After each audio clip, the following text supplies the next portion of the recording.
नमस्ते बच्चों। मैं सभी बच्चों का विद्या शक्ति के क्लासेस में स्वागत करती हूँ। तो हम लोग आज की क्लास शुरू करने से पहले कुछ अच्छे विचारों के साथ जो है अपने क्लास को शुरू करते हैं। तो आप सब लोग तैयार हो? ओके। जितनी बातें अभी तक बताई गई है सभी बातें आपको मैं उम्मीद करती हूँ समझ में आ चुका है। तो हम लोग शुरू करते हैं आज का विचार। आज का जो विचार है बच्चों, the strongest factor for success is self esteem. Believing you can do it, believing you deserve it, believing you will get it. तो बच्चों, सफलता का सबसे मजबूत कारक जो है, सबसे मजबूत आत्मसम्मान है, सेल्फ एस्टीम। आपको यह विश्वास रखना है कि आप इसे, जो भी कार्य आपके सामने है, उसे आप कर सकते हो। यह विश्वास रखना है कि आप इसके हकदार हो। यह विश्वास रखना है कि यह आपको मिलेगा। तो बच्चों, हमारे सक्सेस के लिए the strongest factor for success is self esteem. और आपको बिलीव करना है, आपको विश्वास रखना है, believing you can do it, believing you deserve it, believing you will get it. Okay, अगर इसके साथ आप आगे बढ़ोगे तो क्या हो सकता है, आप कोई भी मंजिल पार कर जाओगे। हर चीज को जो है आप कर पाओगे और सफलता की तरफ आप आगे की तरफ बढ़ते जाओगे। तो इसी के साथ हम लोग आज का क्लास शुरू करते हैं। तो बच्चों, हमने जो है changing view of night sky, है ना, हम हमारे 12th chapter earth moon and sun के बारे में डिस्कस कर रहे थे, जिसमें हमने अपने लास्ट क्लास में किसके बारे में चर्चा किया बताइए? Changing view of the night sky, है ना, जब रात के समय किस तरह से जो है हमारा स्काई बदल जाता है। क्या पढ़ा था उसमें हमने? As the earth revolves around the sun it faces different directions in space throughout the year, है ना। हमने देखा कि जैसे जैसे जो धरती है, धरती क्या करता है, सूर्य के चारों ओर परिक्रमा करता है ना। ये बात हमने पढ़ लिया है ना। कैसे करता है? रिवॉल्व्स अराउंड द सन। जैसे जैसे सूर्य के चारों ओर परिक्रमा करता है, इट फेसेस डिफरेंट डायरेक्शन, बहुत सारे डायरेक्शन को क्या करता है, फेस करता है। ओके, इसीलिए वर्ष भर में अंतरिक्ष में इसकी दिशाएं बदलती रहती है। और ये हमने देखा, ये क्या कॉज करता है? This causes the portion of the night sky visible after sunset to change gradually. तो इसमें हमने क्या देखा कि इसी कारण से जब रात के समय हम लोग क्या देखते हैं, जब हम लोग जो है आकाश की तरफ देखते हैं, है ना, जब सूर्य अस्त हो जाता है, जब सनसेट हो जाता है, उसके बाद जो रात्रि के समय, जब रात के समय आप हम लोग जब देखते हैं रात्रि, है ना, आकाश के हिस्सों में क्या होता है, अलग अलग तरीकों का हमें जो है दिखता है। रात्रि जो है आकाश डिफरेंटली चेंज हो जाता है ना। रात्रि आकाश के हिस्सों में क्या होता है बच्चों? धीरे धीरे जो है चेंजेस आते हैं, परिवर्तन आते हैं, जिसके हिसाब से हमने देखा किस तरह से जो है डिफरेंट स्टार राइज, है ना, at sunset in different months, किस तरह से जो है अलग अलग महीनों में अलग अलग स्टार्स राइज करते हैं, डिफरेंट कॉन्स्टलेशन को देखा। And stars appears at different time during the year, है ना। और डिफरेंट जो है तरह के कॉन्स्टलेशंस को हमने देखा कि किस तरह से जो है अलग अलग तरीके से जो है डिफरेंट, यानी साल के, अब हर तारा क्या आपको एक जैसा दिखता है, यानी हर बार दिखाई देता है? नहीं दिखाई देता है, अलग अलग मंथ्स में दिखते हैं, है ना। साल के अलग अलग समय पर अलग अलग तारा मंडल और तारे दिखाई देते हैं। ओके, और ये जो चेंज है, this changing view of the night sky helps us observe various celestial patterns and seasons. तो रात्रि के समय में ये जो आकाश में जो बदलाव आते हैं, ये क्या करता है बच्चों? ये जो है changing view of the night sky help us to observe, यानी ऑब्जर्व करने के लिए हमारी मदद करता है। किस तरह का? Different celestial patterns and seasons, यानी खगोलीय पैटर्न और ऋतुओं का अवलोकन करने में हमें क्या होता है, क्या करता है? ये नाइट स्काई जो है बहुत मदद करता है। ओके, फिर हमने देखा it also allows astronomers to track the movement of stars and planets across the sky.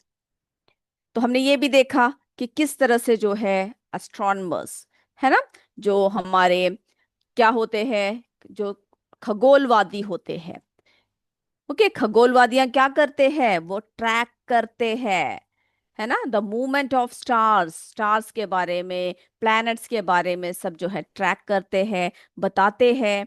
और हमें जो है इससे क्या होता है, इन सब ग्रहों को, आकाश में तारों और ग्रहों की गति पर जो है हमें नजर रखने में क्या होता है, हमें सुविधा होती है।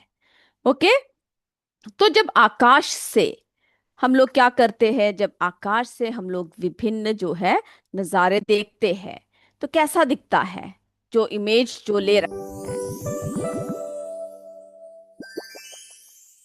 तो देखो बच्चों, रात्रि के समय क्या होता है, आकाश जो है बहुत ही सुंदर लगता है। और ये जो फोटोग्राफी है ना, खगोल photographer, astro photographers capture stunning images of night sky using long exposure photography. Okay, जो जो खगोल वादियां हैं, जो खगोल फोटोग्राफर्स हैं, वे क्या करते हैं, वे लंबी अवधि के एक्सपोजर को क्या करते हैं, अपने तस्वीर के रूप में, है ना, एक्सपोजर का उपयोग करके रात के आकाश की अद्भुत तस्वीरें खींचते हैं, बहुत ही सुंदर फोटोग्राफी जो है खींचते हैं। अब देखिए बच्चों, जब ये लोग फोटोज खींचते हैं आकाश के, है ना, तो कैसा होता है, जो एस्ट्रो फोटोग्राफर्स है use long exposure, okay, long exposure photography, keeping the cameras shutter open for an extended time. तो वे क्या करते हैं, जब बहुत ही आकाश के बहुत सारे नज़ारों को जब हमें कैप्चर करना होता है, तो वो क्या करते हैं, बहुत मेहनत करनी पड़ती है इसके लिए, है ना, जिसमें वे कैमरे का शटर जो है लंबे समय तक खुला रखते हैं, जिससे कि जब भी बहुत सुंदर व्यू जब आकाश का आए, तो उसको हम क्या कर सके, उस व्यू को हम, वो लोग जो है कैप्चर कर सके। ओके, अब देखो कितना सुंदर व्यू है। तो अब देखिए बच्चों, ये जो टेक्निक है, ओके, ये जो फोटो खींचते हैं, ये जो टेक्निक है, ये जो तकनीक है, ये क्या रिवील करता है, reveals the apparent motion of stars, okay, as beautiful curved arcs. देखो कैसे इसकी मोशन है, कैसे कर्व्ड आर्क्स में, known as star trails. Okay, तो ये जो तकनीक है, ये जो खींचने का जो तरीका है, तारों की आभासी गति का, है ना, आभासी गति को बहुत ही सुंदर कर्व्ड आर्क्स में, घुमावदार छापों के रूप में प्रकट करते हैं, है ना, जिसे जो है तारापथ के रूप में, स्टार ट्रेल्स के रूप रूप में जो है जिसको जाना जाता है। ओके, तो ये जो ट्रेल्स है, ये क्या करता है, ये जो ट्रेल्स है, दिस ट्रेल्स, ये जो निशान है, showcase the circular paths stars seems to follow due to earth's rotation। Okay, ये जो इस तरह के जो शो है, ये निशान पृथ्वी के घूर्णन के कारण, किस कैसे होता है, सर्कुलर पाथ, यानी उसकी जो रोटेशन होता है, उसकी वजह से क्या होता है, ये दिखता है। ओके, ये निशान पृथ्वी के घूर्णन के कारण तारों द्वारा अनुसरण किए जाने वाले वृत्ताकार पथों को, ओके, कैसे पदों को दिखाता है, जो वृत्ताकार पद जो है, सर्कुलर पाथ्स जो है, उसको प्रदर्शित करते हैं। ओके, जिससे कि हमारे ग्रह की गति का एक मनमोहक दृश्य दृश्य जो है हमें देखने को मिलता है। ओके, तो ये सारी बातें हमने देख लिया, किस तरह से जो है बहुत ही आकर्षक तरीके से क्या करते हैं, तस्वीरें खींची जाती है। ओके, आकाश के जो है तस्वीरें किस तरह से बहुत आकर्षक तरीके से खींची जाती है। तो बच्चों इसमें जो है हमने देखा किस तरह से जो एस्ट्रोफोटोग्राफर्स कैप्चर करते हैं आकाश की जो इमेजेस है नाइट स्काई की, और इसके लिए उन्हें जो है काफी मेहनत करना पड़ता है ना, लॉन्ग एक्सपोजर। और वे अपने कैमरा को क्या करते हैं, बहुत समय के लिए जो है खुला रख देते हैं, ताकि कब पता नहीं उन्हें जो है एक अच्छी सी जो है कैप्चर उन्हें मिले, है ना। और ये टेक्निक जो है क्या रिवील करता है, the apparent motion of stars as beautiful curved arcs known as star trails. Okay, तो ये सभी जो है इसके द्वारा हम लोग क्या कर सकते हैं, देख सकते हैं। समझ में आया यहां तक आपको जितनी बातें बताई गई है? ओके, अब चलिए बच्चों हम लोग कुछ और जो है देखते हैं।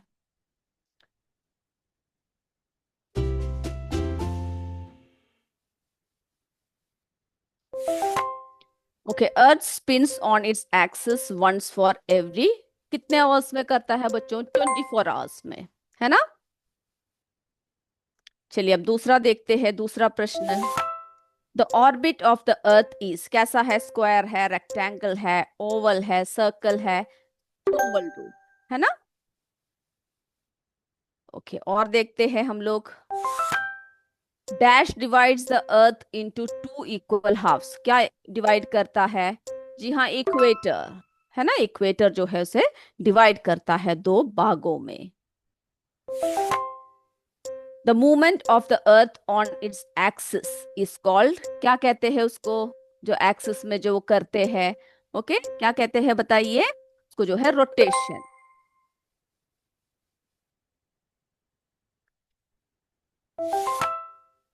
The revolution of the earth causes, क्या कॉस करता है बच्चों, डे है, नाइट है, डे एंड नाइट है, या सीजन्स है, बिल्कुल सही, सीजन्स जो है कॉस करते हैं।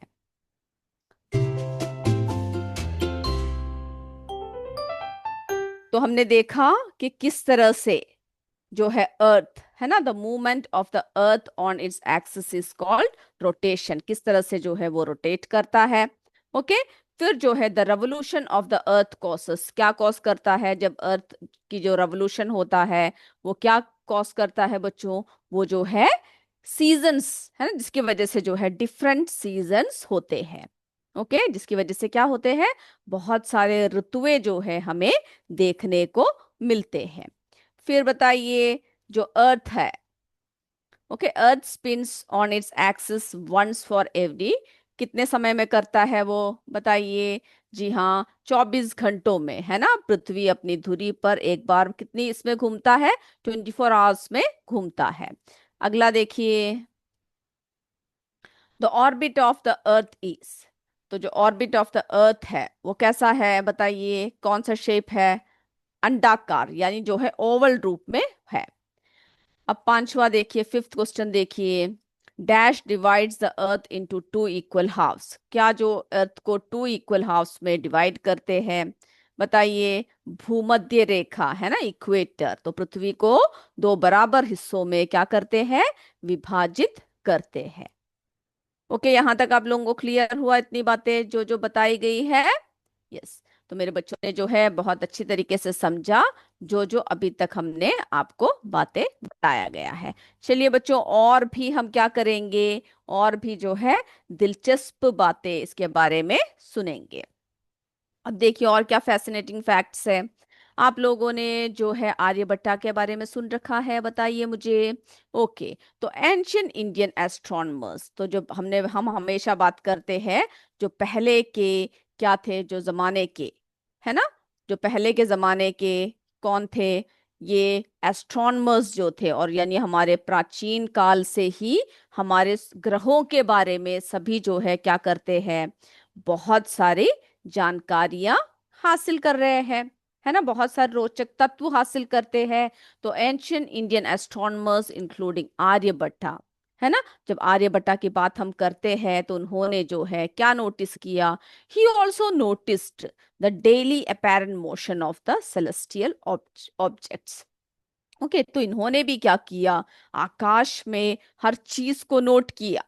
ओके, क्या नोट किया? ही ऑल्सो नोटिस, उन्होंने जो है सूर्य, okay, such as the sun, moon, planets and stars. तो उन्होंने सूर्य, चंद्रमा और ग्रहों, यानी सूर्य के बारे में, चंद्रमा के बारे में, ग्रहों के बारे में और तारों के बारे में, ओके, जैसे खगोलीय पिंडों की दैनिक आभासी गति को उन्होंने देखा।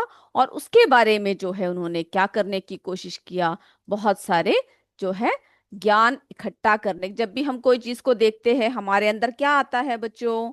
हमारे अंदर जो है एक जिज्ञासा आती है कि ऐसा क्यों होता है ना, इस किस तरह से ये सारी चीजें होती है, कैसे ये सभी घटनाएं घटित होती है। तो उसी तरह से जो है आर्यभट्ट ने भी क्या किया, उन्होंने भी जो है नोटिस किया कि किस तरह से आकाश में, है ना, सूर्य जो है, फिर जो चंद्रमा जो है, और वहाँ के जो हमारे ग्रह जो है और स्टार्स हैं, उन सब के जो मोशन है, उनके बारे में, गति के बारे में उन्होंने जानने की कोशिश किया। और हम सबको पता है जो आर्यभट्ट है, वहां से फेमस मैथमेटिशियन, है ना, आर्यभट्ट जो है एक बहुत ही प्रसिद्ध गणितज्ञ थे, and astronomer of ancient India. तो बच्चों, एंशियंट इंडिया से के समय से ही, यानी हमारे प्राचीन भारत से ही, हमारे बहुत सारे, ये नहीं कि अभी इन सबकी स्टडी हुई है, नहीं, हमारे एंशियंट इंडिया, है ना, जो प्राचीन भारत है, उसी समय से क्या होने लग पड़ा है, इन सभी आकाश के सभी खगोलीय पिंडों के बारे में, सबके बारे में जो है लोग जानकारी इकट्ठा कर रहे थे। ओके, तो वे एक खगोल शास्त्री थे, गणितज्ञ थे, और उन्होंने लगभग 5वीं शताब्दी में, क्या इस जो 5वीं शताब्दी ईस्वी यानी 5th सेंचुरी में, ओके, उन्होंने जो है इंपॉर्टेंट ट्रीटाइज जो आर्यभट्टिया, ओके, तो आर्यभट्टीय नामक एक महत्वपूर्ण ग्रंथ जो है उन्होंने लिखा। ओके, कौन सा ग्रंथ लिखा? आर्यभट्टिया। ओके, तो आर्यभट्टीय नामक एक महत्वपूर्ण ग्रंथ जो है उन्होंने लिखा। ओके। ओके, तो इस बात को आपको याद रखना है। और उन्होंने किसके बारे में जानकारी हासिल किया? जो एक प्राचीन आर्यभट्ट, प्राचीन भारत के एक प्रसिद्ध मैथमेटिशियन थे, है ना, खगोल शास्त्री थे। और उन्होंने जो है प्रसिद्ध ग्रंथ आर्यभट्टीय जो है उन्होंने लिखा है। और उसमें जो है उन्होंने एक एक मोशंस को देखा, है ना, the apparent motion of stars due to the rotation of the earth. तो यानी अब जो धरती की जो रोटेशन है, इसकी वजह से क्या होने लग पड़ा है, अर्थ के बारे में उन्होंने जो है एक्सप्लेन किया। पृथ्वी के घूर्णन के कारण तारों की आभासी गति का वर्णन किसमें किया? उन्होंने आर्यभट्टीय में किया। ओके, उसकी उसमें जो वर्स है, कौन सा श्लोक है? श्लोक नंबर 9। ओके, गोला पांडा आर्यभट्टिया, उसमें जो है उन्होंने क्या किया, आर्यभट्टिया नामक जो किताब है, वहां पर उन्होंने जो तारों की जो सभी की जो आभासी गति है, किसके कारण हो रहा है? ये पृथ्वी के रोटेशन के कारण ये गति हो रहा है। यानी उन्होंने उस समय ही उस बुक में क्या किया है, उसको जो है मेंशन किया है। ओके, कौन सा वर्स है ये भी लिखा हुआ है, कौन सा श्लोक है, कौन सा जो है पद है, उसमें भी उन्होंने जो है इसके बारे में बहुत बढ़िया तरीके से क्या किया है, एक्सप्लेन किया है। ओके, उन्होंने जो है किस तरह से कहा, कैसे निरीक्षण किया इन सब का, जिस प्रकार, है ना, just as a man in a boat moving forward, वो क्या देखता है, जो एक मनुष्य जो है एक नाव में बैठा हुआ आगे की तरफ जब हम जाते हैं, sees stationary objects are moving, जो स्टेशनरी ऑब्जेक्ट्स है वो हमें कैसा प्रतीत होता है बच्चों? मूव करता हुआ, है ना। जब आप गाड़ी में बैठ के या कहीं जाते हो तो आपको ऐसा लगता है जैसे कि मून हमारे साथ साथ चल रहा है, या तारे हमारे साथ साथ आ रहे हैं, ऐसा लगता है ना आप लोगों को? ओके, तो उन्होंने इस बारे में भी जो है स्टडी किया कि जैसे कि just as a man in a boat moving forward see stationary objects as moving backwards, so also the stars that are stationary are seen by the people of Lanka as moving for towards the west. तो जिस प्रकार जो है आगे बढ़ती हुई नाव में, जब हम लोग बोट में बैठते हैं, जैसे कि उन्होंने क्या कहा है, जैसे कि आगे बढ़ती हुई नाव में बैठा व्यक्ति क्या देखता है, स्थिर वस्तुओं को पीछे की ओर, है ना, हमारे बैक से, बैकवर्ड्स, मूविंग बैकवर्ड्स, पीछे की ओर गतिमान देखता है। उसी प्रकार जो है लंका के लोग स्थिर तारों को पश्चिम की ओर गतिमान देखते हैं। ओके, तो ये जो उन्होंने जो जो बातें धरती के बारे में बताया, तो Aryabhatta stated value for the time taken by the earth to complete one full rotation is full rotation about its axis। Okay, तो जो पृथ्वी द्वारा अपनी धुरी पर एक पूर्ण चक्कर लगाने में लगाने वाले समय के बारे में भी किन्होंने बताया है, आर्यभट्टिय ने बताया है, यानी आर्यभट्ट ने बताया है। उनके किताब, उसमें क्या कर रखा है उन्होंने, जो है ये सभी वर्णन किया है। वो कहते हैं कि लगभग कितने 24, सॉरी, लगभग 23 आवर्स 56 मिनट 4.1 सेकेंड्स। ओके, आधुनिक इकाइयों में अगर हम मॉडर्न यूनिट्स में देखें तो इस तरह से जो है इसको देखा जा सकता है। तो हम देख सकते हैं किस तरह से आर्यभट्ट ने हमें जो है बहुत बड़ा कंट्रीब्यूशन दिया, है ना। उन्होंने जो है अपने किताब में किस तरह से सभी तारों के, आकाश की गति, पृथ्वी के बारे में, सभी के बारे में उन्होंने लिखा, है ना, जिससे कि हमें जो है धरती के बारे में सीखने में बहुत मदद मिलता है। ओके, यहां तक क्लियर हो गया सभी को। अब हम बात करते हैं seasons on the earth. Okay, धरती में जो है, जो हमारे ऋतु होते हैं, सीजन्स होते हैं, वो किस तरह से होते हैं पृथ्वी पर ऋतुएं, है ना। हमेशा हम अलग अलग ऋतु देखते हैं, सीजन्स देखते हैं, कैसे होता है बच्चों। तो tilt of the earth axis, यानी पृथ्वी की धुरी का जो झुकाव है, the earth is tilted at an angle of 66.5 degree from its orbit। Okay, तो जो पृथ्वी की धुरी का झुकाव जो है, पृथ्वी अपनी कक्ष से कितना है, 66.5 डिग्री के कोण पर झुकी हुई है। और यही झुकाव किसका रिजल्ट है बच्चों, द स्टिल्ट इज ए मेजर रीजन, है ना, why we experience different season. तो इस धरती की जो टिल्ट है, झुकाव है, उसकी वजह से हम लोग क्या एक्सपीरियंस करते हैं, अलग अलग जगहों पर अलग अलग प्रकार के सीजन्स को देखते हैं। ओके, यहां तक क्लियर है क्यों हम लोग अलग अलग ऋतुओं को देखते हैं। ओके, तो बच्चों, रेवोल्यूशन अराउंड द सन, सूर्य के चारों ओर पृथ्वी की जो परिक्रमा है, revolution around the sun as the earth revolves around the sun, है ना। जैसे सूर्य के चारों ओर पृथ्वी जब परिक्रमा करती है, जैसे जैसे जो अर्थ है सन के चारों तरफ घूमती है, तो क्या होता है, different parts receive varying amounts of sunlight.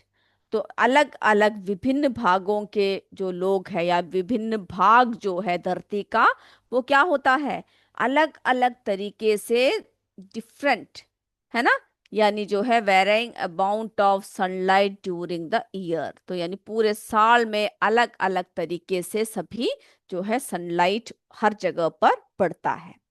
सूर्य की रोशनी की मात्रा जो है अलग अलग जगहों पर, विभिन्न भागों पर, डिफरेंट पार्ट्स में अलग अलग तरीके से सभी जगह पर मिलता है। ओके, यहां तक क्लियर हुआ आप लोगों को। अब इससे क्या होगा, अगर अलग अलग जगह पर जो है अलग अलग तरीके से हमें मिलेगा, जो सूर्य का प्रकाश है, वो जब अलग अलग जगह पर अलग अलग तरीकों से जब हमें मिलेगा, तो डायरेक्ट एंड इनडायरेक्ट सनलाइट, है ना।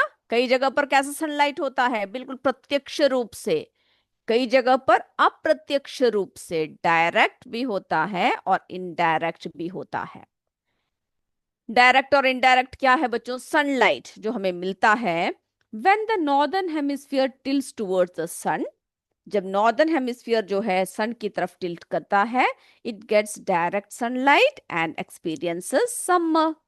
ओके, तो ये देखिए, जब हम लोग देखते हैं सूर्य का जो प्रकाश है, वो अलग अलग जगह पर अलग अलग तरीके से क्या होता है, पड़ता है। ओके, सदर्न हेमिस्फीयर में अलग पड़ता है, नॉर्दर्न हेमिस्फीयर में जो है अलग पड़ता है। तो हम लोग देख सकते हैं जब सूर्य का प्रकाश प्रत्यक्ष और अप्रत्यक्ष रूप से जब पड़ता है, जब नॉर्दर्न हेमिस्फीयर पर जब पड़ता है, तो वहां पर क्या होता है बच्चों, वहां पे जो है कौन सा ऋतु होता है, समर होता है ना। वहां पर कौन सा ऋतु हमें देखने को मिलता है, समर मिलता है, क्योंकि डायरेक्ट सनलाइट पड़ रहा है। Okay, at the same time उसी समय पर क्या होगा, जब नॉर्थ पोल में जब जब सूर्य का सीधे सीधे प्रकाश पड़ रहा होगा, उसी समय पर हम देखेंगे जो सदर्न हेमिस्फीयर है वहां पर सनलाइट जो है बहुत कम मिल रहा होगा, है ना। तो वहां पर क्या होगा, विंटर होगा, वहां पे जो है सनलाइट नहीं मिल रहा है। नॉर्दर्न पोल में जो है सनलाइट डायरेक्ट पड़ रहा है। तो हम लोग बता सकते हैं कि southern hemisphere gets less sunlight and experiences, वहां पर क्या होगा, उस समय पर विंटर होगा। ओके, इसी तरह से जो है ऑपोजिट्स होते हैं, opposite seasons. The northern and southern hemisphere have opposite seasons when its summer is in one. एक में जब समर होता है, क्योंकि सूर्य की रोशनी जब एक तरफ पड़ता है, तो वहां पर क्या होगा, वहां पर जो है समर होगा। और जहां पर नहीं पड़ रहा होगा, वहां पर हम क्या देखते हैं, वहां पे जो है विंटर सीजन होगा। ओके, तो इस बात को जो है याद रखना है कि किस तरह से सूर्य का प्रकाश विपरीत ऋतुएं जो है फॉर्म करती है, ऑपोजिट सीजन्स फॉर्म करते हैं। कहां पर, नॉर्दर्न एंड सदर्न हेमिस्फीयर्स में। ओके, कहां पर फॉर्म करता है बच्चों, नॉर्दर्न एंड सदर्न हेमिस्फीयर्स में डिफरेंट सीजन्स जो है फॉर्म करता है। हैव ऑपोजिट सीजन, दोनों तरफ विपरीत ऋतुएं होती है। ओके, कैसा होता है, दोनों तरफ जो है विपरीत जो है ऋतुएं होती है। When it's summer in one, जब एक में जो है क्या हो रहा होता है, समर होता है, तो दूसरे में क्या होता है, दूसरे में जो है विंटर होता है। ओके, दूसरी जगह पर सर्दी होता है। अब उसी तरह से जो है changing day light hours during March and September. तो हम लोग और भी ये देख सकते हैं, सूर्य जैसे जैसे सूर्य का प्रकाश पड़ता है, दिन के उजालों में, है ना, घंटों में भी परिवर्तन होता है। ओके, ड्यूरिंग मार्च एंड सितंबर, कौन कौन से महीनों की बात कर रहे हैं, मार्च एंड सितंबर। तो वहां तब क्या होता है, both hemisphere receive equal sunlight. तो दोनों जगह पर कैसा, किस तरह से होता है, मार्च और सितंबर में के दौरान दोनों गोलार्धों में, दोनों हेमिस्फीयर में समान सूर्य प्रकाश प्राप्त होता है। ओके, इक्वल सनलाइट होती है। कैसे लाइट होती है बच्चों, इक्वल सनलाइट जो है मिलता है। फिर क्या हुआ, अब जून में क्या हो रहा है, तो मार्च एंड सितंबर में हमने देख लिया, है ना। मार्च एंड सितंबर में क्या है, दोनों जगह पर जो है इक्वल जो है सनलाइट मिल रहा है। ओके, तो समान सूर्य का प्रकाश जो है दोनों जगह पर कौन कौन से महीनों में मिल रहा है, मार्च और सितंबर में मिल रहा है। अब देखिए, इन जून, अब जून में क्या हो रहा है, जून महीने में the north pole has 24 hour of day light while the south pole has 24 hour of darkness. अब देखिए और अलग अलग ये देखिए कि जून के महीने में क्या हो रहा है, उत्तरी ध्रुव पर, है ना, नॉर्थ पोल पर 24 घंटे क्या होता है, दिन का उजाला रहता है। जबकि जो साउथ पोल है, ओके, कहां पर है बच्चों, जबकि जो साउथ पोल है वहां पर क्या है, south pole has 24 hour of darkness, 24 घंटे अंधेरा रहता है। ठीक इसी तरह से इन दोनों में क्या होता रहता है, वाइस वर्सा। ओके, इसी तरह से जो है इसमें उल्टा होता है। ओके, कहाँ कब होता है, दिसंबर में, दिसंबर में फिर क्या हो जाता है, ऋतुएं बदल जाती है फिर से। ओके, यहां तक क्लियर हुआ, जो जो बातें बताई गई कि किस तरह से जो है सूर्य का प्रकाश कैसे पड़ता है। ओके, किस तरह से महीनों में अलग अलग देखने को मिलता है। तो इन सब बातों को आपको जो है याद रखना है, कैसे जो है ऑपोजिट सीजन्स होते हैं। Okay, northern and southern hemisphere में। अब देखिए बच्चों, ये देखिए सनरेज जो पड़ रहा है, अब जून में देखिए किस तरह से हो रहा है। Same amount of sunrays are spread in a smaller area in this hemisphere, hence are more intense. Okay, अब हम देख सकते हैं कि किस तरह से जो सूर्य का जो प्रकाश है इस गोलार्ध में क्या हो रहा है। इस गोलार्ध में सूर्य की जो समान मात्रा की किरणें एक छोटे से क्षेत्र में क्या हो जाता है, फैल जाता है ना। इसीलिए कैसा होती है वो रेज जो है, अधिक तीव्र होती है, इंटेंस होती है। ओके, और इस गोलार्ध में जो है क्या है, same amount of sunrays are spread in a larger area. तो हम देख सकते हैं स्मॉलर एरिया में और लार्जर एरिया में जब जो सूर्य के जो किरणें हैं हो जब फैलता है तो क्या होता है, तब क्या होता है, इस गोलार्ध में सूर्य का जो है समान मात्रा की किरणें एक बड़े क्षेत्र में फैली हुई है। इसीलिए उनकी तीव्रता कैसे होती है, कम होती है, लेस इंटेंस होता है। ओके, तो किस तरह से जो है तीव्रता की वजह से अधिक होता है, और किस तरह से जो है सनरेज की जो है तीव्रता के कारण ज्यादा होता है। तो ये कैसा हुआ बच्चों, ये जो है डिफरेंस है ना, ये कैसा हुआ, the difference in sun's intensity and the length of the day during these times causes the changes in temperature and weather। और इसीलिए जो है टेम्परेचर और वेदर में डिफरेंस यानी जो है चेंजेस लाते हैं, जो seasons that defines the seasons, जिसको हम लोग क्या कहते हैं, सीजन्स कहते हैं। तो मैं उम्मीद करती हूँ आज जितनी बातें बताई है आप सबको क्लियर है। ओके, तो अगले क्लास में बच्चों हम फिर मिलेंगे। तब तक जय विद्या शक्ति, जय हिंद, जय भारत। धन्यवाद बच्चों।